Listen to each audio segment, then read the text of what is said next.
Mr Speaker, my question is to the Treasurer. The former Treasury Secretary, Ken Henry, recently said on the ABC's 7:30 that more than half of the budget deterioration is because of falling revenue. Does the Treasurer agree with Dr Henry's assessment? The Treasurer has the call.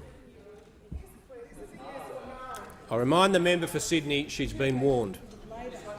The member for McMahon has asked his question. He'll cease interjecting. The Treasurer has the call. Again, Mr Speaker, those opposite are asking me questions about revenue. And sure. And I know, Mr Speaker, those opposite are very interested in the revenue figure. They're terribly interested in the revenue figure because those opposite believe that the way you strengthen the budget, the way you balance the budget, is you increase taxes.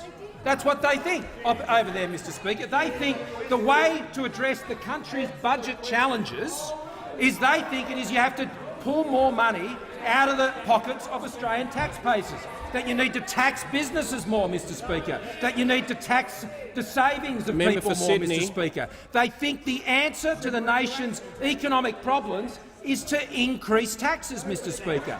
Now, Mr Speaker, even given the revenue position that we have today, Mr Speaker, at around 24%, if the level of expenditure to GDP was exactly what those opposite inherited when they went into government, which was 23.1%, we would be in surplus today.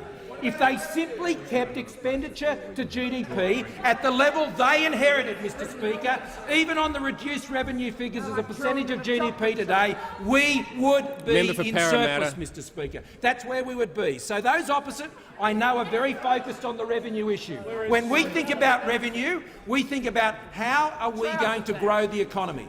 How are we going to grow the economy? How are we going to increase the amount of money that Australians can earn, that businesses can earn, and the way we do that is through the free trade agreements, which is ensuring we're going to earn more as a country. Now, those opposite had the best commodity prices of all time, Mr Speaker. They had the best of all time, but they drove our budget into dire deficit and they put this country into a debt legacy that will take a generation to pay off. And the reason they did that, Mr Speaker, is they always believed that you can spend taxpayers' money like there's no tomorrow because you can always raise taxes to pay it off.